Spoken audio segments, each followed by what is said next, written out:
Un Barça très moyen cet après-midi qui a fait les devoirs en s'imposant 1-0 face à Getafe. Il met la pression sur le Real Madrid qui se déplace sur la pelouse de l'Athletic Bilbao. Qu'as-tu pensé du match du Barça? Suis le débrief pour savoir ce que j'en ai pensé. Bienvenidos, bienvenue à ce nouveau numéro du Jodonas Liga. Merci beaucoup à tous les nouveaux abonnés qui sont venus en masse dernièrement. N'hésitez pas à continuer à rejoindre la grande famille du Jodonas Liga. Merci beaucoup pour toutes les interactions, notamment sur les dernières publications concernant le Real Madrid et le FC Barcelone. Alors on va pouvoir passer au débrief de ce match entre le FC Barcelone qui recevait le Getafe. On a vu un début de match avec un Barça plutôt dominateur qui s'est même fait surprendre. Heureusement que Nesuna était hors jeu sur ce but refusé, logiquement donc à Borja Mayoral. Mais un Barça qui a acculé cette équipe de Getafe dans son camp. Et finalement, Getafe a été une équipe qui a aussi cherché ça. On a vu qu'ils n'avaient pas envie de tutoyer le Barça dans le jeu. Ils savaient pourquoi ils étaient venus, d'essayer de bien défendre d'abord, avant d'essayer de contre-attaquer et d'être dangereux sur ces contre-attaques. Et ils l'ont plutôt bien fait parce que défensivement, ils ont été très très bons. On les a même vus faire beaucoup de transitions très basses dans leurs 20 derniers mètres avec deux touches de balle, de très belles sorties de balle qu'ont eu Getafe. Et donc voilà, ils ont pu se présenter à quelques reprises devant le but de Ter Stegen sans tout le temps être dangereux, mais ils ont quand même eu ces possibilités-là de pouvoir développer ce qu'ils étaient venus chercher. Donc on joue très bas regroupé et on essaye de s'éclater devant avec des contre-attaques où ils essaient d'être plutôt précis, mais ils n'ont pas eu la précision qu'a eu le Barça. Sur cette première demi-heure, on a vu quand même des choses plutôt intéressantes côté Barça, des envies de débordement notamment du côté gauche avec Baldé, Rafinha qui changeait de côté qui permutait avec Dembélé. Donc on a vu des choses sur le côté qui étaient plutôt intéressantes.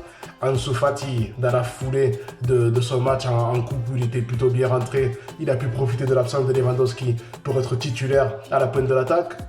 Ça n'a pas été une réussite aujourd'hui. Il a eu quelques déchets, il a manqué de présence. Il y a même un moment, pendant 20-25 minutes, on pouvait se demander s'il était encore sur le terrain. Donc voilà, ça a été un peu dommage pour lui qui n'a pas pu profiter de cette possibilité d'être titulaire ce soir pour pouvoir marquer des points dans l'esprit de Xavi, de peut-être de réfléchir à le faire jouer autrement pour qu'il soit dans le 11 titulaire. Mais aujourd'hui, il a vraiment montré qu'il était très bien en tant que remplaçant et qu'il n'allait pas faire changer l'esprit et la façon de penser de son coach. Donc aux alentours de la première demi-heure, le match a perdu un peu en intensité et c'est là où on a commencé à avoir un Pedri qui a commencé à prendre le jeu à son compte, à être de plus en plus accessible pour ses coéquipiers. Un Dembélé qui a perdu quand même pas mal de ballons au début, même s'il était virevoltant, mais c'était souvent je dribble 2-3 joueurs et je perds le ballon derrière, qui a commencé à être plus précis dans ses dribbles.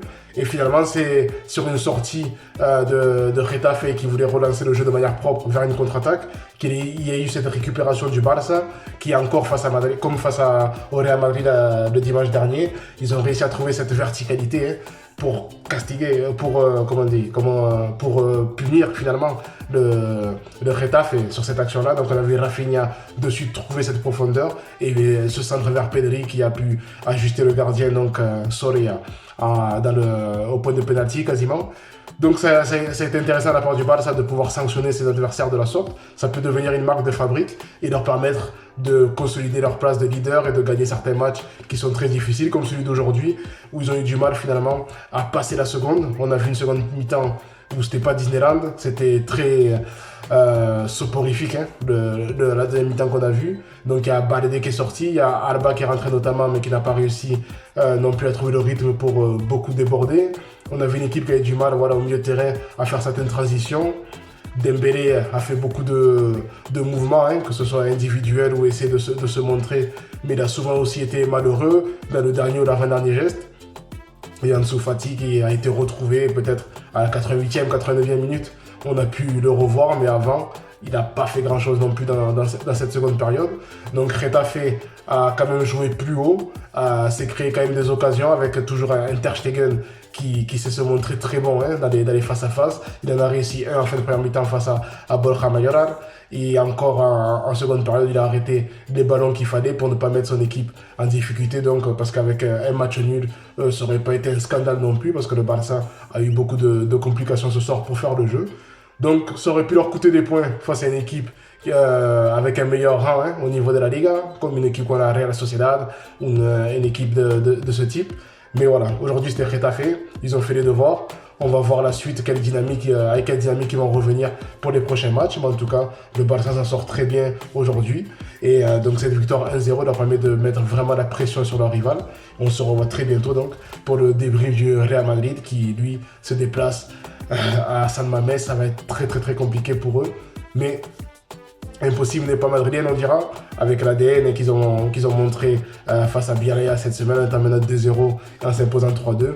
Et est-ce qu'ils vont montrer cette dynamique pour montrer que cette défaite face au Barça a été un accident et d'essayer de trouver une dynamique positive pour se mettre dans les bons rails pour la Champions League qui arrive petit à petit, et aussi dans la saison de ne pas laisser finalement cette Liga trop facilement au Barça et de lutter jusqu'au bout pour le titre. On se revoit très bientôt. Like, abonne-toi. Ciao.